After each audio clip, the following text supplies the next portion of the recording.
Welcome, everybody. We're talking to the King of Austin, Dr. Robert Whitfield. No, I say that seriously because the last time I was there, he picked me up in this car that looked like it came from 50 years in the future. I don't even know what it was called. A lucid. A Lucid, yeah, a fancy electric car. And uh, and he's been helping people all over the city, but not only that city, people have been flying from everywhere with something that maybe you haven't heard of called breast implant illness. And is that even a thing? Well, he thinks so. He's been working on it for some time. Other clinicians, you may have heard some buzz around this. There's multiple Facebook groups. There's multiple surgeons that are talking about this. The question of, do my implants make me sick? My eyes were open to it when I was sitting, of all places, in a hospital waiting for somebody, and I picked up the Toronto Star, which is the largest newspaper in Canada, in Toronto, and there was an article about a lady from some suburb outside of Toronto who sued Health Canada and a breast implant manufacturer saying that they made her sick. And so Health Canada investigated, and what they decided was that there was a particular type of implant that they were going to ban, which was a textured implant, but everything else was okay. So they kind of, slapped somebody's wrist and said, "We've dealt with this," but they didn't dig and really look at the problem. So this is exactly what Dr. Whitfield's been doing. Thank you for taking the time to be with us today. Happy to. Thank you for having me. Yeah, and while you're there in Austin, you've been quietly doing what everybody else expects, like make me look younger, make me look pretty, like all the reasons people come to you, but it's also like make me feel good. Right. And not only have you done that stuff, but you've been measuring and tracking more than anyone I've seen globally for this problem. So before we get into that, just tell everyone who hasn't heard is like, what are you even talking about? What is breast implant illness? Well, thank you for having me, Kashif. I appreciate all your help. And so, breast implant illness had started for us in 2016 with a cancer patient of mine. And now, fast forward 7 years, we've taken care of, well, I've done over 1,500 explants at this point. And we have quantitative PCR analysis on over 1,000 of them. And the inflammatory processes these women deal with are quite significant. And for me, it's a really advanced chronic inflammatory state that they're in. And that creates the problem when they see their providers, their doctors, and the Right. doctors sitting across to them, okay, what's wrong? And they tell them, oh, I have brain fog and I have joint pain and I have digestive problems. And, you know, an allopathic trained, a traditionally trained doctor may not recognize that as a specific pattern. Then they may send the client, in this case, to a specialist for their GI tract. And Right. then, the GI doctor will do a scope because that's what they do. Yeah. And they'll say, nothing's wrong with you. And that's obviously, as we know, not the case because the GI doctor is looking for a plumbing problem, and this is not a plumbing problem. Yeah. This is a an interaction more on the gut surface. So what we eat may have herbicides or pesticides. Um, we may have been treated with antibiotic therapy for a prolonged period of time and have leaky gut. These are all things that are not going to be determined easily by the standard techniques of endoscopy, which is doing a colonoscopy or an EGD, looking at things with a camera, because those are macroscopic. These are microscopic. These have to do with your absorptive capacity. And if someone has brain fog, as I mentioned, which is to me was a super confusing thing. And the Mm. first time patients started talking to me about brain fog, I didn't understand it. But I will say, I don't credit myself with much, but I've always been super curious. So I just kept asking questions about, like, what is brain fog to you? What does that mean to you? What give me an example of what brain fog is to you? And they'll Yeah. say, well, I can't remember my kids' names. Can't Mm. remember where I put my keys. And to me, okay, that's short-term memory loss. I get it. So that's easier for me if I can then, because I'm a classically trained physician, I have to I have to somehow sort it in my head what that meant to that Yeah. person. So then if you just go through a review system, so for the audience, a review system is you take each system and there's a set of signs and or symptoms associated with that particular neurologic system or cardiovascular system or gastrointestinal system that kind of clue you into what's going on with that system. And then you check enough of those boxes in that system, and that's how the GP or the primary doctor figures out how to help you or send you to the person they think who can help you. So I think the the short side of this is allopathic medicine on a whole is way, way, way behind. And what we're trying to do now is be more precise, more individualized, using tools like yours, using the genetic testing from the DNA company to lay the foundation of why someone behaves the way they do. So Mm. everybody has a certain amount of capacity to metabolize toxins that get introduced to their system. Right. And if that enzymatic capacity has been exceeded, then you get signs and symptoms of inflammation. Yeah. And Yeah. so whether or not you have a foreign body like a hip, knee, or breast implant, you'll suffer these consequences basically based on your ability to enzymatically detox. I'm particularly sensitive to mold, and I live in Austin, which has a lot of problems with mold. Mm. So I fortunately have a glutathione pathway that works pretty well, but in general, that's really problematic for me. So I feel like when I listen to people now, uh, having learned as much as I have about genetics using the testing, I recognize the pattern by what they're telling me. I understand when someone doesn't methylate well. I understand when they have a poor glutathione pathway. I understand when they have a poor antioxidant pathway. Yeah. It, What you're it doing makes is sense to brilliant. me Yeah. as a pattern now versus how I was taught. And I Yeah. think if more providers got exposure that way, which is what we do through our practitioner training program, they would better understand why that person is saying what they're saying, and then that client would feel like, well, that doctor understood what I said. Because Mm. when I have those conversations with my patients, and I say, yeah, I understand, this is what you're experiencing, and we do a test in my office, which it's basically from doing all the genetic testing with the DNA company. But I take oral liposomal glutathione and I give it to people who I'm suspicious have too Mm. many toxins in their system, and I know what it tastes like, and I taste it in front of them, and I say, this tastes like citrus. It's my oral liposomal glutathione. And then I'll Mm-hmm. give them a couple sprays in their mouth and have them hold it. And invariably they, want to spat it out because it gets, very bad tasting because they're actually detoxing in their mouth because they don't have enough of that in their bodies or enough enzymatic capacity to manage the toxic burden they have. And so it's very validating for the patient, and it's not sorcery for me.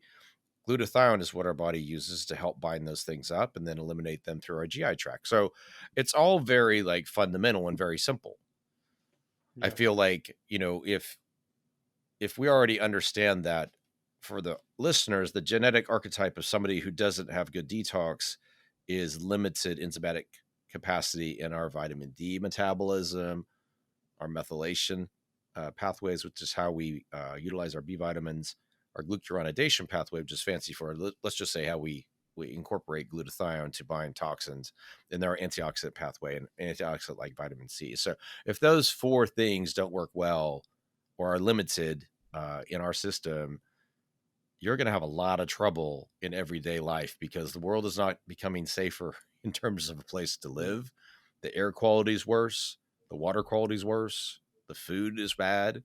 These are all things that, as you've discussed over time, and I certainly discuss with my patients, lend themselves to more and more toxicity in your body. What's brilliant about what you're saying, and I hope people see the nuance of your answer versus a typical medical answer. So I asked you, what is breast implant illness? Typically, there would have been a two-line answer to that.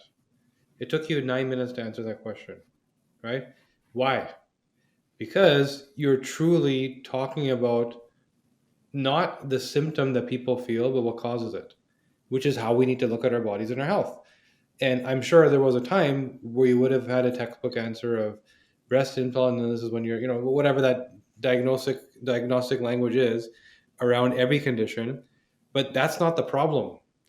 That is your body screaming to you that you've ignored everything for far too long. And like Right. you said, that innate ability, that bucket that your body is able to fill and empty every day, whether it's toxins, hormones, whatever, all the things that cause inflammation, you're beyond the threshold. And so something is going to be triggered. And in the case of a woman that has implants, it's much easier for that to be triggered before other things because you already have a foreign body in your breast, which the body's confused by building a capsule around, etc. And so Right. that's where you get hit, right? Or that's what I should say where you get hit, but that's what accelerates what you're causing. So your answer was amazing because that's how we need to think about every chronic condition. The answer should never be you have diabetes, which means that you need to take insulin or your sugar levels are off. No, it's like what did you eat? What did you breathe? What are your stress levels? How do you metabolize at the genetic level starches? What's your insulin response?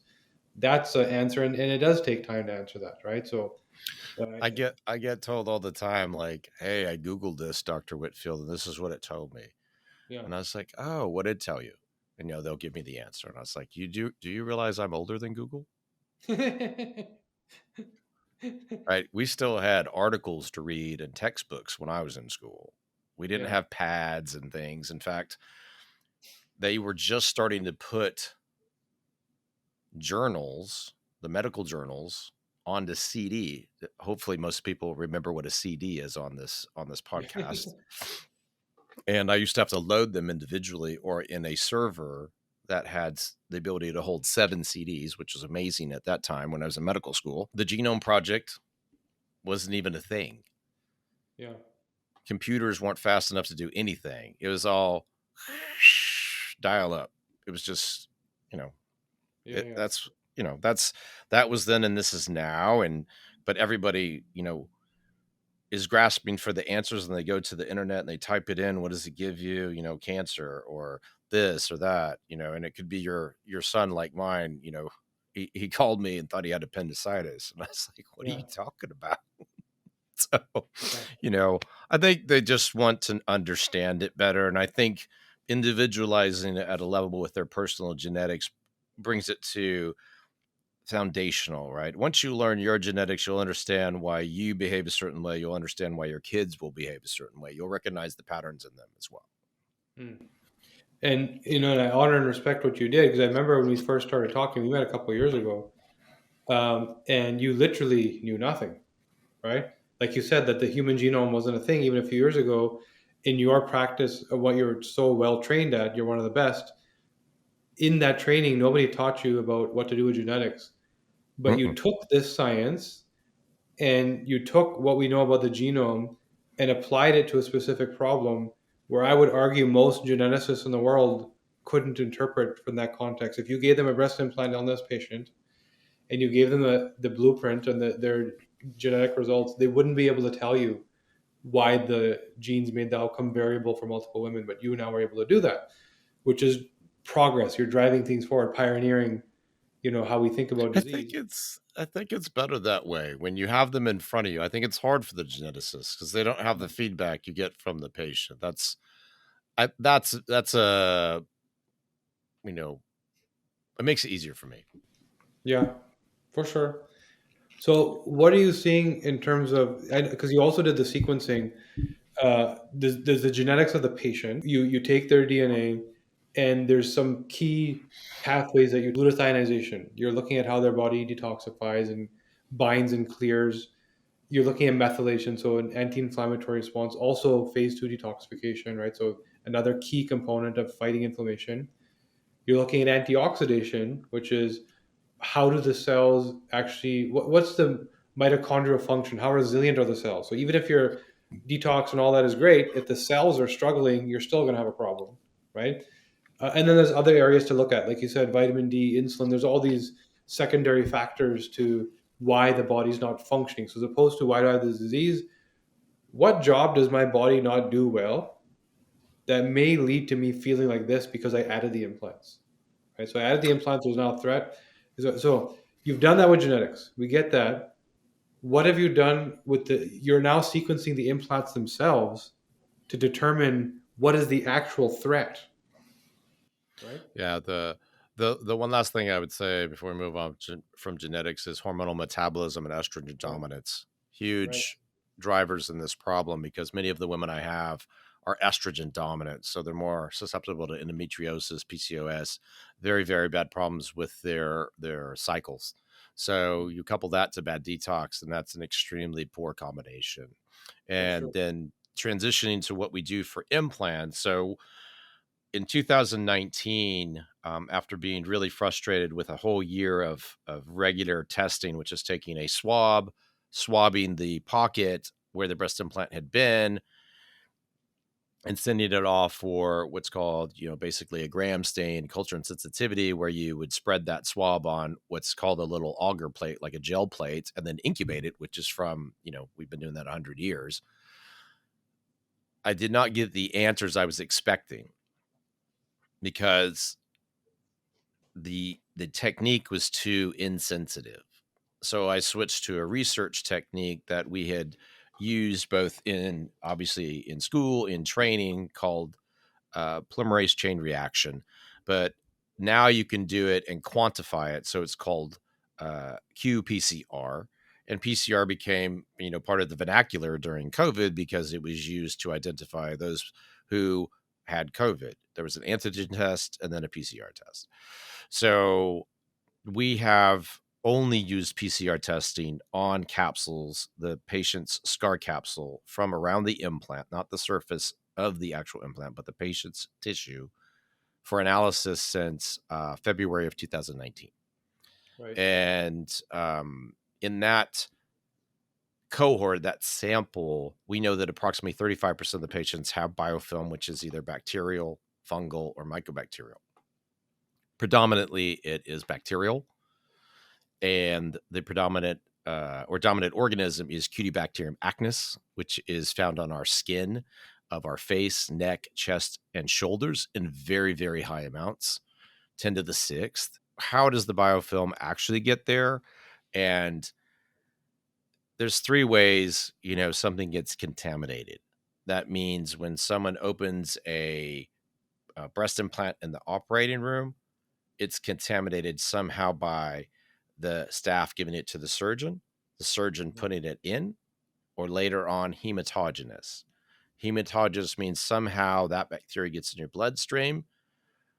You already have a foreign body that can't clear any bacteria that's associated with it because it's not alive. It's not your tissue, so it can become attached to that. And this has been known forever. This is why when people would get teeth cleanings who had cardiac heart valves that were mechanical, they had to get antibiotic before and after so they wouldn't form vegetations on their heart valve. Same thing for somebody getting a colonoscopy who had a knee prosthesis or anything like that. So it holds true for people with breast implants. And my history for the audience is mostly in oncology. So for about 20 years, I took care of almost exclusively breast cancer patients, and we would always have a prescription available for those patients who needed to go have a teeth cleaning or who became ill, because you can get obviously a biofilm or contaminated from something entering your bloodstream and contaminating that device. Although I don't have all the specifics about why that is happening in those cases, those are the facts. for first of all, the amount of data you're sitting on is really going to start to answer questions. And I know that collecting it is one thing, analyzing it is a whole other job, right? Right. Well, We're in that process now. I have an IRB to analyze that data. So. yeah, and that's really cool because you're turning into a proper study where all the naysayers, and I know one of the challenges with being the pioneer and the frontline warrior is all the arrows in your back, and you have had plenty of those while you're out there trying to solve this problem and help women get better. There's been authorities that should be supporting you. Instead, I've seen things online that are like, are these people really here to help us? And but you just keep going. You keep going. They attack you, and you keep going. And now you're taking it upon yourself to build a study, which they should be doing, to prove to the world with scientific method that this is a real problem, and we have a cause, we have an outcome, and guess what? We've also genetically identified why. It's very clear why some women have a problem and some don't, or some are worse than others. So admirable what you're doing. The world needs more people thinking that way. So thank you. Thank you. Uh, so now you use the word explant, just in case anyone doesn't understand. Uh, you've literally 1,500 times removed implants from women. Yeah, with the scar tissue around the implant, which is to me not controversial, but it's been made controversial to do that, both by the I guess the process. It's unusual to me because my background is oncology, and I had extremely talented mentors in surgery, and they trained me how to do reconstructive surgery with people who weren't, able to survive the defects if we didn't take care of them that were created by removing their tumors or whatever. So working around, you know, blood vessels and nerves and other, vital organs or the lungs or anything in the neck or brain, nothing bothered me because I was taught and trained extremely well to take care of that. So when I transitioned in 2016 to doing more breast explant surgery, I just used my oncologic training, and it wasn't a difficult transition for me. The things that people espouse on the practitioner side that are worried about pneumothorax, which is violating the chest cavity, in my I get asked, like, and I've said on shows, like, well, how many times has that happened? It's happened to me 5 times in over 1,500 explants. So far less than 1%. Same thing with bleeding resulting in a hematoma. The last time I had a hematoma was several years ago. It's about the same 5 and 1,500. I don't use drains anymore. I worked out a way not to do that, which is better for the patients. They don't suffer the discomfort from having a drain. They don't have the worst thing that can happen with the drain, which is actually getting an infection from having the drain, because it's a tube going from inside of your body to out. And we know the environment's not good, no matter where you are, no matter diligent you are taking care of it. If it's in left long enough, it's going to have contamination and potentially contaminate you. So in that vein, I've only had one infection in the past several years from not using drains. There are ways that we've been able to advance for our patients, whether it's preoperative care with knowing their genetics and toxicity and hormone evaluation and gut sensitivities and microbiome health to better prepare them for surgery. I always joke that when I was taught to prepare somebody for surgery, I had to do a complete blood count, a electrolyte panel, a chest x-ray, and an EKG. And now I'm worried about your diet, what food you eat, what your hormone balance is, what your toxicity report is, and what your genetics are. So it's quite different for me versus how I was taught. I go back to, I'm always curious, like, how can you do things better? Like, if you're satisfied with what you do, you probably should stop doing it. Yeah. Right? Because that's boring. I've never had a boring day. I've never gone to work and go, oh, I shouldn't have been a plastic surgeon. I know some doctors feel like that. I've never Yeah. felt like that. I have a great job. I'm always challenged, but I've remained curious about how to make things better. Just like your book came out, I'm going to get a book out about my surgical recovery program, because I think that's the way patients should be taken care of so they recover better. Yeah. So I enjoy it. Bring it on. Yeah. And what you're doing there, so far we talked about the condition, and you think about it differently. You're thinking root cause and system failures that then equal the way a woman feels. And we talked about, some of the threats that actually cause it in the genetic pathways. But beyond all that, that's usually kind of where science ends. You're applying the science of just practical matter of, holistic thinking around the human body, and you're about to perform surgery. This person needs preparation and they need recovery, right? And that's usually like not my job, right? In terms of the different silos of what somebody goes through. And Right. that's what medicine is typically taught. Your job is this: when their foot breaks, call the podiatrist, right? Right. What you're saying is why you're here to see me, meaning you, is you want to feel better.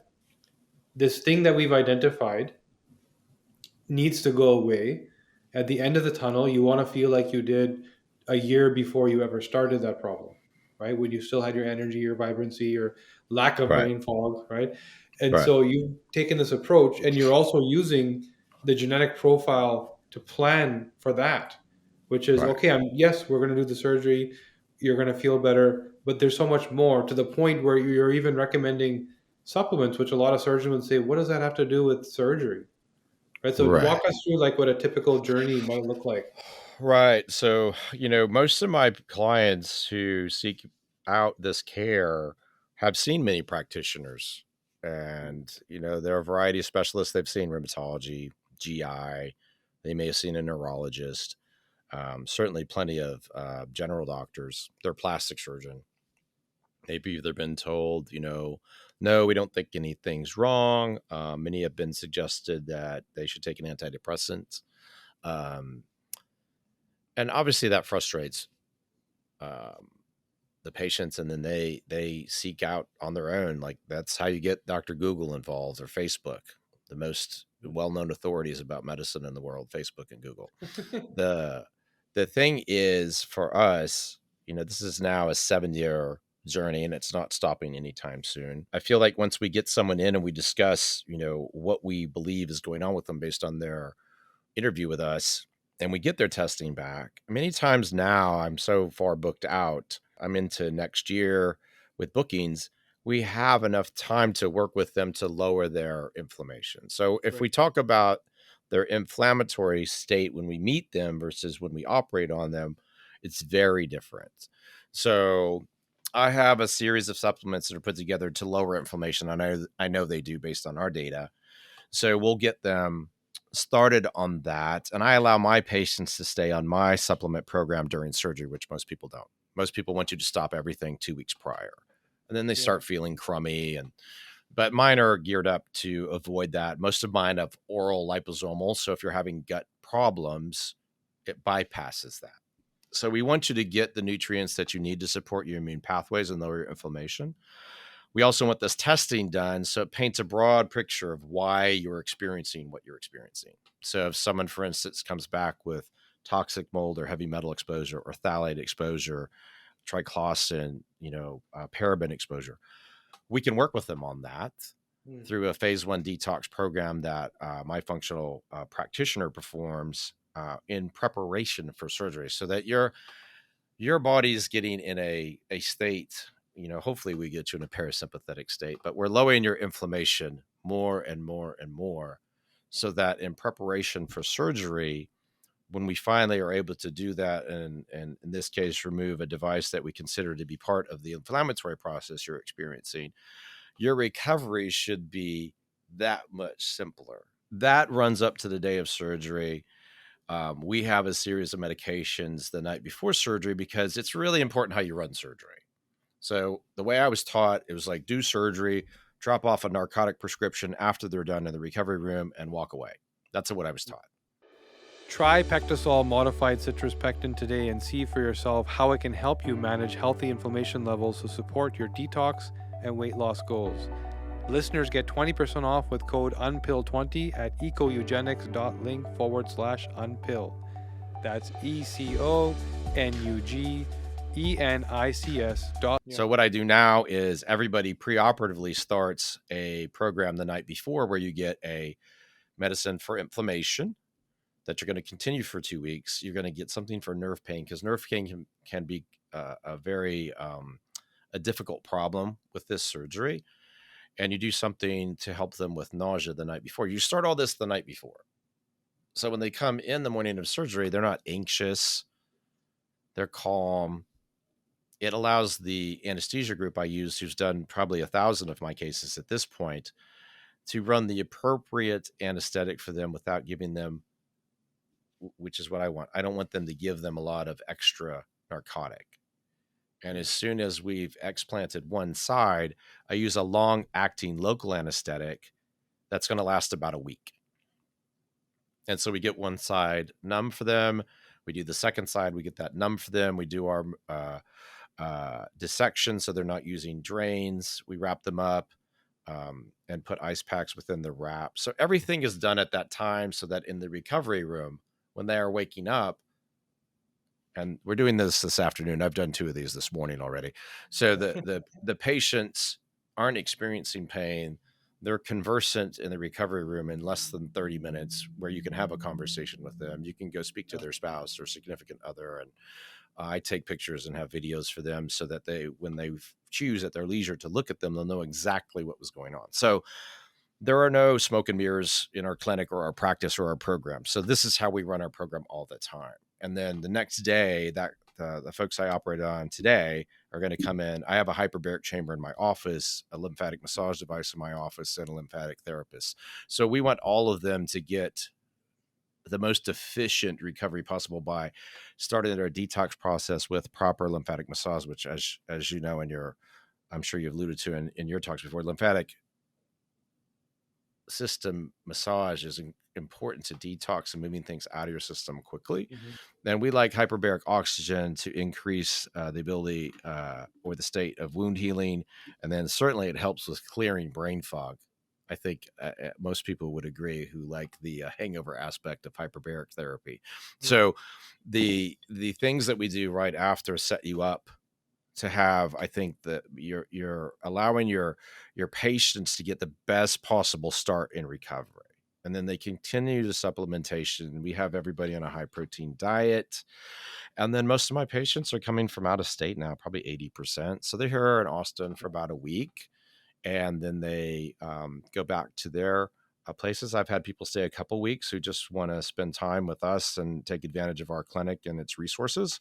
And everything's, I've invested heavily in the clinic so that you can be here as long as you want and get taken care of. At least, in that time frame I have you, I will make sure that you're taken care of. And then once you get back to your community, I hope you have the resources, but not everybody can have those things where they go back to.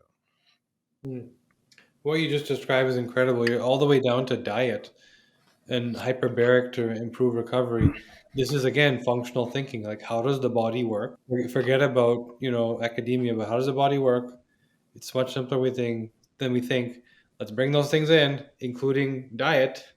If you're gonna spend money on hyperbaric and supplements, etc., and then go eat bread for the next 6 days. Yeah, no. We got everybody on the gluten-free, dairy-free diet here, and you got to have 100 to 150 grams of protein, and we give them all masszymes based on your show with Wade. Yeah. I've been using that stuff. It works awesome. And it's incredible. So just let's get more detail on the actual supplements. You mentioned so far masszymes, and you mentioned glutathione, liposomal. What else are you using? So we use liposomal B complex that's methylated. So you're getting methylated B vitamins, and we use a liposomal C now as well. Oh, cool. Yeah, our energy support or mitochondrial support is a capsule, and then we use vitamin D3, K2, which is liposomal. We also add some glycine and glucarate to round it out. Very cool. And do you find there's variability in what people need based on their genetics, or is this like a protocol that kind of everybody needs? This is what, based on the amount of inflammation in my patient population, this is what I start them on baseline. And then we'll adjust it down the road, more so after the fact, after surgery, and based on their toxicity reports. And we have further supplementation. We partner with Cellcore for detox for heavy metals, molds, and environmental toxins. That's very cool. So then there's some people that are suffering from mycotoxins or mold issues, etc. And you're yes, also working very common. Yeah, very common. Yeah. So that's a much different proposition, and many symptoms of mold mimic symptoms of breast implant illness because they're much in the same. They're chronic inflammation and Lyme disease, and so there's a lot of that finger pointing. Oh, it's this, but in reality, until you address the underlying problem of having a implant that could be, for the audience, when you implant a device as a surgeon, the patient's body turns on a signal to get rid of it because it's foreign. So in some way, shape, or form, It's different than when we injure an ankle, sprain an ankle, and your body turns on the signal that says, that's hurt, let's go fix it. So that starts the inflammatory process. And at a certain point, the healing process begins. But if that signal's never turned off, it just becomes a chronic inflammatory signal that stays on. And that's what you see in the patients. So to complete the process in our thinking, we take out the device with its capsule. So if there's biofilm incorporated around the device, if there's cancer around the device, which I've found in my practice, all of that comes out. Hmm. And we're trying to do it intact. So much like taking out a tumor, you're not spilling anything. And so just like if it was an abscess cavity, I don't want to be in the abscess cavity. I want to be around it. So I always tell everybody I'm trying to take it out like an undisturbed Easter egg. And then when it's done, we cleanse the pocket. We use a little acidic solution. We don't give people other antibiotics because that wrecks their guts more. And, we feel that's the most complete holistic way to treat them based on my protocol. And your outcomes are awesome. That's why you're so booked out for so long. Are you finding that there's more awareness now? Like women are looking for this, or it's more like they hear you speak somewhere, like, "Oh, that's why it's my breast implants." I think, yes, it's becoming more prominent in our culture, both certainly in North America. I think Europe's behind because there's a fairly limited amount of like functional medicine there. There's also difficulty with functional medicine. I know in Canada, I have a lot of clients who are Canadian, and it's disappointing to hear, but I think we're right on the precipice, if you will, of the profile being raised to such a high level that it really can't be ignored. And are the device manufacturers doing anything to change the product, or they don't even believe that it's a problem yet? Well, I mean, I can't comment for them. They're there's still going to be a group of clients, regardless of what you tell them, that want to have breast augmentation. And then I think for what I explained the other day is like, okay, and I totally understand that. I mean, everybody can do what they want to do, but I feel like if you want to inform someone completely, understanding their personal genetics would be paramount to that discussion. And then obviously a smooth device would be the device that would be in my mind safer, which is what we use predominantly in my practice. I never put in a textured device for a cosmetic patient. We did use them in cancer reconstructions because the thinking was a texture device wouldn't rotate or change position because of the texturing. That's why we used it. Right. But then when there started to be problems with breast implant associated anaplastic large cell lymphoma, we discontinued that practice and always monitored those patients. And many of them had to be have their devices removed because when the recall happened, we always filled out implant tracking forms. So all of my patients were notified of the recall if they had that device, which is a limited number. And then we met with those patients and either tracked them individually or took their devices and capsules out. And with all what you're doing, what I'm really excited about is something you just kind of hinted it towards, which is you're doing this work, tons and tons of data, all of it genetically mapped. So it's not only the truth is unveiled, but it's unveiled at a personalized level. There's various avatars or profiles for whom the truth is a little bit different, right? There's different outcomes. Right. And now you're going to take this data with the IRB and turn it into a proper study, which means the future looks like you can take a genetic test as a screening tool to know if you should even get implants. Yeah, it definitely will highlight your or help you. Like if it's for me, it would help me guide the patient and say, look, in my experience, this in this situation can happen. I don't know if it can happen to you specifically, but this is the genetic profile that has the Yeah. most trouble with an implant in my experience. And I've got a pretty broad experience. I've got probably the largest genetic experience in the world with breast implants and breast implant illness. Yeah, that's going to be a savior to women, which is I mean, the choice is still there to be made, but it's the choice between, okay, I know that there's greater risk for a negative outcome, so it's either I don't do it, or I know I'm doing it and I have to take certain supplements and do certain things with my diet. And Right. if there's inflammation coming from here, then I got to get rid of it from everywhere else. Because just like we Right. said in the very beginning, there's this total bucket your body can handle. So some women, like you said, it's like, I want it, I need it, I'm still going to do it. It could be Right. even clinical, like breast cancer patient, right? Like Right. restructuring. Right. So it's like, well, okay, go ahead, but here's all of the habits you need to adopt to make sure you flourish with these implants as opposed to struggle. Right. And that's being informed, that's understanding, and then that's okay. Yeah. That's shared decision making, if you want to use that term. So that's, you strive for that. And I think that's why most, practitioners are a little bit at a loss, and obviously the clients are at a loss because they don't understand why they're experiencing this. Neither party does. I mean, we're having a discussion about something that's relatively high level, but when broken down, it makes a lot of sense. So if somebody walks into your office today wanting to get implants, do you still do it? I haven't placed any implants in over 3 years now. And the reason being was, first of all, I didn't do a lot of primary augmentation. As I mentioned previously, my background is oncology. So we would do implant placement for oncologic purposes, but I didn't have the bandwidth in my practice to run a lot of breast augmentation. Plus, I was very specific about the kind of size of an implant. If something didn't fit someone's frame, I wouldn't do it. And I had no problem telling people no. I was always very honest with that. And nowadays, if someone wants to know if they would be a candidate, like you said, we've had people come and want to know, like, should I do this? Should I have these removed? And I counsel them all the same way. It's your choice whether or not you want to have implants or not have implants.